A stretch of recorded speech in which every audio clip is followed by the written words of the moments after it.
fayyaa harka fuudhee kam jirtu kabajamtoota daawwattoota Gullallee Miidiyaa Neetwoork. Odeessaalee keenya kan guyyaa irraa qabannee jirra. Qopheessee dhiyeessuun kan isin faana turan Bunnoo waa beekoti. Hanga xumura sagantaa kiyyaatti na faana turan affeerraa kiyya.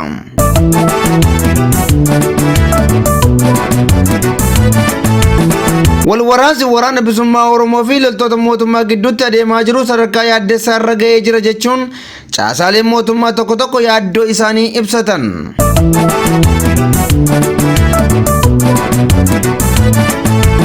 Hidhattoonni fiinxaleeyyii Amaaraa Faannoon Oromoota Walloo irratti duula daguggaa sanyii bananiin lubbuu namoota hedduu dabarsuu fi hedduu isaanii madeessuun beekamee jira.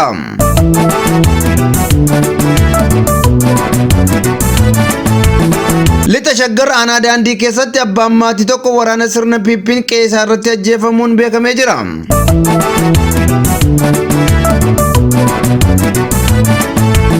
Pirezidaantiin Somaaliyaa Hassan Sheikh Mahamud imala sababni isaa hin beekamneef gara Eertiraatti qajeeluun himamee jira.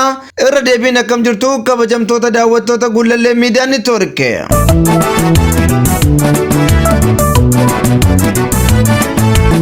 Walwaraansi waraana bilisummaa Oromoo fi loltoota mootummaa Itoophiyaa gidduutti adeemaa jiru sadarkaa yaaddeessaa irra jira jechuun caasaaleen mootummaa tokko tokko yaaddoo isaanii ibsatan. Caasaaleen mootummaa kunneen hojii biyya diiguu mootummaan isaanii hojjetaa jirutti kan hin gammanne ta'uu ibsuun waraana bilisummaa Oromoo waliin mariin araaraa inni dhugaan akka geggeeffamu dhiibbaa gochaa turre. Garuu mootummaan namoota maqaa araaraa kaasan gamaggamuun kaayyoo biraa of duubaa qabdu jechuun waan hidhuuf sodaannee callifnee jirra jechuun ergaa isaanii karaa imeelaa nuuf erganii jiru. Kaabineen mootummaa ergaa nuu kenne kun akka jedhutti bakka dhaloota keenyaa deemnee uummata waliin iyyuu mari'achuu hin dandeenyu. Namni bakka dhaloota isaatti ramadamu jijjiirraa bakka taasisuun uummata keenyaan adda nu kutee jiras jedhee jira. Bakka ramadamnetti immoo haaraa waan taaneef uummata waliin garaa wal shakkuun waa gochuu dadhabnee gidiraan Oromoo akka dheeratu gochaa jirras jedhee jira. Kanaafuu uummanni Oromoo mariin araaraa seera qabeessi dhugaa irratti hundaa'e akka hin jirre beekuun waraana isaa cina dhaabbachuu akka qabus dhaamee jira.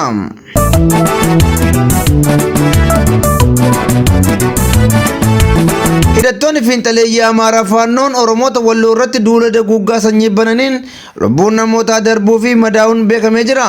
Yeroon kun yeroo uummanni Oromoo gidiraa itti argaa jiru waggaa ta'u karaa tokkoon sirna bilxiginnaan ajjeefamaa, hidhamaa fi qabeenyi isaa saamamaa, karaa biraan immoo humnoota fiinxaleeyyii Amaaraa jedhamaniin irra deddeebiin duulli daguggaa sanyii irratti banamaa kan jiru ta'uunis ni yaadatama.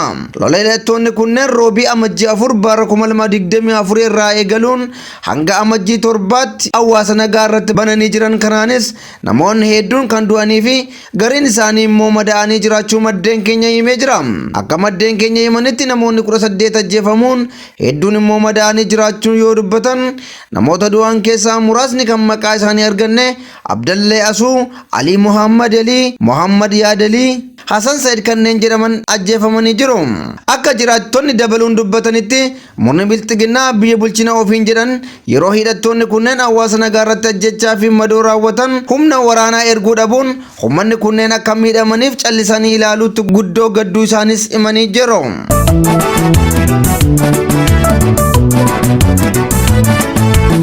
Shawwaa Lixaa aanaa daandii keessatti abbaan maatii tokko waraana sirna Piippiin qeesaa irratti ajjeefamuun himame. Oromiyaa keessatti ajjechaan guyyaa guyyaan sirna bilxiginnaan namoota nagaa irratti adeemsifamaa jiru kun daran dabalaa adeemaa kan jiru waggaa ta'u akka kanaan itti fufnaan uummanni Oromoo waggoota muraasa keessatti lafarraa dhumaa jira jedhu jiraattonni bakkoota adda addaa irraa GMN fi yaada isaanii barreessan. Uummata nagaa lafarraa dagooguuf karoorfate kan itti jiru Koloneel Abiyyi Ahmed waraana isaaf amanamoo ta'an hawaasa gidduutti bobbaasuun namoota nagaa hojii isaanii qofa irratti xiyyeeffatanii jiran irratti ajjechaa raawwachaa kan jiru waggaa ta'u Lixa Shaggar aanaa daandii ganda qabaa keessatti abbaa maatii kan ta'e nama maqaan isaa Mul'isaa Hundee jedhamu ajjeesuu maddeen keenya bakkicha irraa nuuf himanii jiru. Namni ajjeefame kun qonnaan bulaa hojii qonnaan maatii isaa jiraachisu waggaa ta'u balleessaa tokko malee rasaasatti roobsuun maatii isaa biratti ajjeesuus maddi keenya dabalanii ibsanii jiru.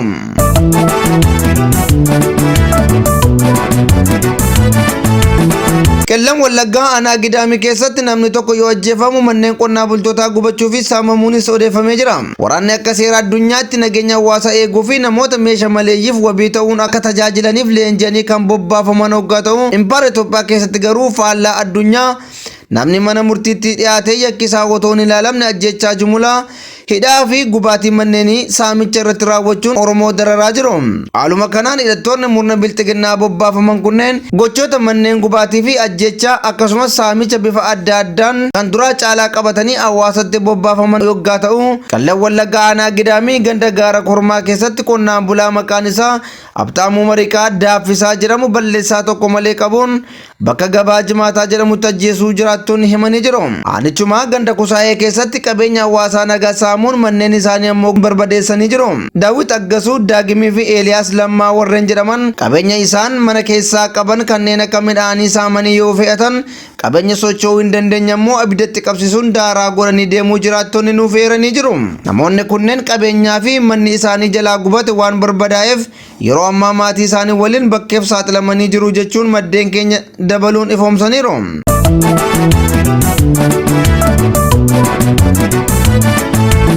Pirezidaantiin Somaaliyaa Hassan Sheikh Mahamuud imala sababi isaa hin beekamneef gara Eertiraatti qajeelan. Pirezidaantiin Somaaliyaa kun waliigaltee ulaa galaanaa Itoophiyaa fi Somaalilaand taasisaniin dallanuun ergaa dheekkamsaa biyyoota lamaaniif dabarsuun isaanii ni yaadatama. Waldhabdee biyyoota ollaa hammeessuun kan beekamtu Eertiraan pirezidaantii kanaa waliin waa'ee maalii akka mari'attu tilmaamuun nama hin rakkisus jedhameera. Waggoota lama dura firummaa daangaa hin qabne uumuun gaanfa Afrikaa kan jeeqan Isaayyaas Afwerqii fi Abiyyi Ahimad yeroo ammaa ijaaf adaamii walitti ta'uun wal guggubaa jiru. Firaa fi aantii isaa waliinis nagaa kan hin qabne Abiyyi Ahimad yeroo ammaa hooggantoota biyyoota ollaa gaanfa Afrikaa hundaa waliin diinummaa horatee jira.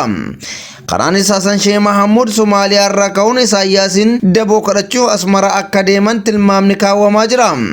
Hooggantoonni beekumsa maleeyyii fi abbaa irree kunneen gaanfa Afrikaa maal gochuuf akka jiran hin beekamu.